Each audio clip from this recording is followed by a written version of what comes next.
आप बिजनेस में आज के बाद बहुत इम्पैक्ट आएगा इस कंसेप्ट के बाद जो आज मैं आपको बताने जा रहा हूँ। शायद ये सब चीज़ें आम कॉन्वर्सेशन में आपके साथ कोई डिस्कस भी नहीं करता होगा, या नॉर्मल जब आप रियल एस्टेट का काम कर रहे हैं कोई ये सब चीज़ें आपसे डिस्कस भी नहीं करेगा, क्योंकि आपको एक अलग ही दुनिया दिखती है। आज मैं जिस कंसेप्ट के साथ आपके साथ डिस्कस कर रहा हूँ, आज मैं जो कंसेप्ट आपको बताने जा रहा हूँ वो कंसेप्ट है मिनिमलिस्ट का। मिनिमलिस्ट, हो सकता है आप में से कई लोगों ने ये शब्द सुना होगा, हो सकता है पहली बार सुन रहे होंगे। मिनिमलिस्ट कंसेप्ट क्या कहता है कि आपको जिस चीज़ की ज़रूरत है या जिस चीज़ में आपको लगता है कि ये चीज़ें पे ही इम्प्रूव करना चाहिए या इस चीज़ की ज़रूरत है, आप उसी चीज़ पे फोकस करो, उसी चीज़ को खरीदो, उसी चीज़ को लो। और जिस चीज़ की ज़रूरत नहीं है, जो आपको लगता है कि जो अनवांटेड चीज़ें हैं, चाहे लग्जरियस आइटम्स हो या जिस चीज़ के बगैर आपका काम चल जाएगा, तो उस चीज़ को अवॉइड करो। जी हाँ, मिनिमलिस्ट कंसेप्ट आज के बाद आप अपने बिजनेस में फॉलो करेंगे। आप में से बहुत सारे लोग ऑब्जर्व करते होंगे अपनी सराउंडिंग में कि कई बार रियल एस्टेट एजेंट जो आपके सराउंडिंग में होंगे, कई बार क्या होता है, पैसा आता है तो लग्जरी गाड़ी खरीदने लग जाते हैं, महंगे महंगे फ़ोन्स लेने लग जाते हैं, महंगी घड़ियाँ पहनने लग जाते हैं, महंगे सूट बूट पहनने लग जाते हैं, और थोड़ी देर बाद फिर पैसा ख़त्म हो जाता है उनका। फिर वापस वो उसी लेवल से आ जाते हैं जिस लेवल से उन्होंने स्टार्ट किया था। क्यों? क्योंकि उन्होंने उस टाइम पे वो चीज़ पे खर्चा किया था जिस चीज़ की उन्हें ज़रूरत नहीं थी। उन्हें शुरुआत में उस चीज़ पे इन्वेस्ट करना चाहिए था कि जो कि उनकी ज़रूरत है। उन्हें खुद पे इन्वेस्ट करना चाहिए था, अपने पर्सनैलिटी पे इन्वेस्ट करना चाहिए था, अपनी एजुकेशन पे इन्वेस्ट करना चाहिए था, अपनी नॉलेज पे इन्वेस्ट करना चाहिए था, अपने बिजनेस पे इन्वेस्ट करना चाहिए था, ना कि लग्जरी गाड़ी, luxury phones, luxury watches, luxury clothes उन पे। आप मिनिमलिस्ट का कंसेप्ट अपनाइए अपनी ज़िंदगी में एज अ बिगिनर, या आप अभी रियल एस्टेट का काम कर रहे हैं और स्ट्रगल कर रहे हैं अपने बिजनेस में, तो आपका प्राइम फोकस होना चाहिए कि आप ज़रूरत की चीज़ों को लें। आपको लगता है यार मुझे, लेट्स एग्जाम्पल के तौर पे आपके पास 1 लाख रुपए के आसपास अमाउंट आया फॉर एग्जाम्पल। आपको लगता है कि आपको वीडियोस बनाने हैं अपनी प्रॉपर्टीज़ का ताकि आप टूर दे सकें अपने क्लाइंट को, तो रदर देन कि आप 1 लाख रुपए का आईफोन ले रहे हो, उससे अच्छा 20 से 25 हज़ार रुपये का फ़ोन लो।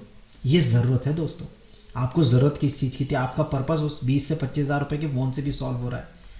आपके पास पैसा आया, आप कहते हो यार आपके टाउन में एक शोरूम है रेमंड का, आप कहते हो रेमंड में जाके बढ़िया सा सूट सिलाता हूँ अपने लिए, 4-5 कपड़े जोड़ी कपड़े सिलाता हूँ। अभी वो मत करिए। अभी सबसे पहला काम, किसी दर्जी के पास जाइए, अच्छे से कपड़े लीजिए मार्केट से, उनको दीजिए और अपने लिए कुछ 4-5 जोड़ी कपड़े सिला लीजिए। जो आप कपड़े शोरूम में जाके आपको 30-40 हज़ार रुपये के पड़ते है ना, जो सूट और कपड़ा लगा के आपको सब चीज़ें खरीद के 30-40 हज़ार रुपये का खर्चा बैठ जाता, वहीं आप कहीं और आपका 5 से 6 हज़ार रुपये में काम हो जाएगा। इस तरीके से चलेंगे तो आपकी ज़िंदगी में बहुत चेंजेस आएंगे। और जो पैसा, जो बचा हुआ पैसा है, जो मास पैसा जो आपके पास बचा हुआ है, वो पैसा आप अपनी नॉलेज में लगाइए, बुक्स पे लगाइए, अपनी प्रॉपर्टी की नॉलेज पे एक्वायर कीजिए और उस चीज़ को अपने बिजनेस में लगाइए कि आप अपनी सर्विसेज को कैसे इंप्रूव कर सकते हैं। लेट्स सपोज आपको वेबसाइट की ज़रूरत है, आप कहते हो यार आज मुझे एक वेबसाइट चाहिए अपने रियल एस्टेट के बिजनेस के लिए, तो वेबसाइट पे इन्वेस्ट कीजिए। आप कहते हो आपको कोई टूल्स खरीदने, तो उन पे इन्वेस्ट कीजिए। हाँ, जब आपके पास धीरे धीरे करके अच्छा पैसा आने लग जाएगा, जब आप, पहला स्टेप तो आपका यही होना चाहिए, मिनिमलिस्ट अप्रोच। जब ये चीज़ें चलने लग जाएंगी, जब आपके पास बल्क में, जब आपको ऐसा लगेगा कि मैं एक ऐसे पोजीशन पे आ चुका हूँ, over the period of time 1-2-3 साल बाद आपको लगेगा कि हाँ आप एक ऐसे पोजीशन पे आ चुके हैं जहाँ आपके पास एक अच्छा खासा पैसा है, अब आपके पास रूटीन में पैसा आ रहा है, रोटेशन में पैसा आ रहा है, तब आप उस अप्रोच पे जा सकते हो। क्योंकि अब हो सकता है आपको बहुत बड़ी बड़ी मीटिंग करनी हो, अब हो सकता है आपको बहुत अच्छे लेवल पे, बहुत नेक्स्ट लेवल पे वर्क करना पड़ रहा हो सकता है आज आपको आईफोन की ज़रूरत पड़े, उस समय आप ले सकते हो सकता है उस समय आपको बड़ी कार की ज़रूरत पड़े, तो उस समय आप ले सकते हो।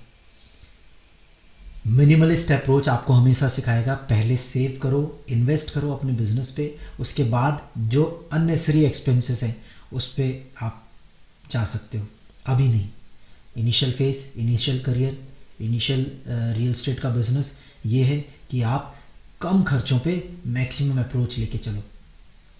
आई होप आपको ये बात समझ में आई होगी, और मैं चाहता हूँ, मैं आज आपको सिर्फ बता नहीं रहा हूँ, मैं चाहता हूँ आप मिनिमलिस्ट अप्रोच पे वर्क कीजिए, मिनिमलिस्ट अप्रोच को फॉलो कीजिए। आपको बहुत ज़रूरत है इस चीज़ की। God bless you all.